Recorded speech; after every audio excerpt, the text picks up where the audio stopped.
Okay. Hi, I'm Sam Smyth from Smyth Reports. This is a 1991 Rolls-Royce with CIS fuel injection. As you can see, there's the injector. It came out. This thing was just, if you look, you can see the rust that was going through it. You can't get any distributors right this minute, and you can't get them with the plastic pieces that go on them. So if you're into the later model fuel distributors, you can be in some serious trouble.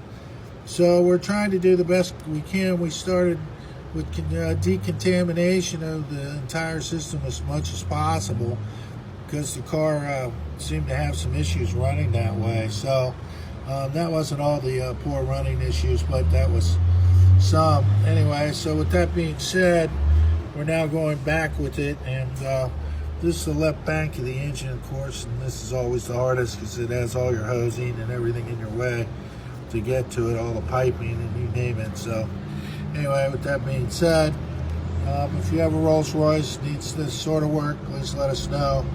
We'll be happy to advise you, or we can do the work for you.